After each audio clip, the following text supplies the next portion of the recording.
ஆண்டவரும் இரட்சகருமான இயேசு கிறிஸ்துவின் ஈடு இணையற்ற நாமத்தில் அன்றன்றுள்ள அப்பம் வாசகர்களுக்கு எங்கள் அன்பின் வாழ்த்துக்கள். 2024 ஆண்டு மே மாதம் 18ஆம் தேதி சனிக்கிழமைக்குரிய தின தியானம். இன்றைய தலைப்பு 5ஆம் நாள். ஆதியாகமம் 1:20 சொல்கிறது, நீந்தும் ஜீவ ஜந்துக்களையும் பூமியின் மேல் வானம் என்கிற ஆகாய விரிவிலே பறக்கும் பறவைகளையும் ஜலமானது திரளாய் ஜனிப்பிக்க கடவது என்றார். சிருஷ்டிப்பின் 5ஆம் நாளிலே கர்த்தர் விதவிதமான ஜீவ ஜந்துக்களையும் பறவைகளையும் மீன்களையும் சிருஷ்டித்தார். ஒவ்வொன்றும் ஒவ்வொரு விதம் மிக அழகான இனிமையான சிருஷ்டிப்புகள். பெரிய கழுகு முதல் சிறிய தேன்சிட்டு வரையிலும் எல்லாவற்றையும் கர்த்தர் அருமையாக சிருஷ்டித்தார். ஆகாயத்து பறவைகளை கவனித்து பாருங்கள் என்றார் இயேசு. அவைகள் கவலைப்படுவதில்லை, நாளைக்கு என்ன செய்வோம் என்று எண்ணுவதில்லை. கர்த்தரை சார்ந்து மகிழ்ச்சியாய் பாடித் திரிகின்றன. அவைகள் விதைக்கிறதும் இல்லை, அறுக்கிறதும் இல்லை, களஞ்சியங்களில் சேர்த்து வைக்கிறதும் இல்லை. மத்தேயு 6:26. அதுபோலவே நீங்களும் கர்த்தரை முற்றிலுமாக சார்ந்து கொள்வீர்களாக. ஆகாயத்து பறவைகளை பிழைப்பூட்டுகிற பரமபிதா நிச்சயமாகவே உங்களையும் பிழைப்பூட்டுவார். அவைகளை பார்க்கிலும் நீங்கள் விசேஷித்தவர்கள் அல்லவா என்று இயேசு கேட்கிறார். 2 காசுக்கு 5 அடைக்கலான் குருவிகளை விற்கிறார்கள் அல்லவா? அவைகளில் ஒன்றாகிலும் தேவனால் மறக்கப்படுவதில்லை. லூக்கா 12:6. அவைகளில் ஒன்றாகிலும் பிதாவின் சித்தம் இல்லாமல் தரையில் விழுவதும் இல்லை.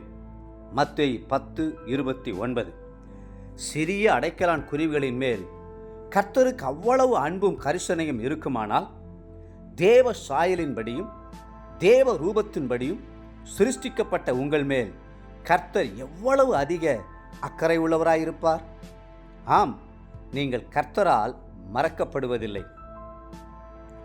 சீயோனோ கர்த்தர் என்னை கைவிட்டார், ஆண்டவர் என்னை மறந்தார் என்று சொல்லுகிறாள். ஸ்திரீயானவள் தன் கர்ப்பத்தின் பிள்ளைக்கு இறங்காமல் தன் பாலகனை மறப்பாளோ? அவர்கள் மறந்தாலும் நான் உன்னை மறப்பதில்லை. இதோ என் உள்ளங்கைகளில் உன்னை வரைந்திருக்கிறேன், உன் மதில்கள் எப்போதும் என் முன் இருக்கிறது என்று கர்த்தர் சொல்லுகிறார். ஏசாயா 49ஆம் அதிகாரம் 14 மற்றும் 16ஆம் வசனங்கள். தகபிலான் குருவிகளை பாருங்கள்.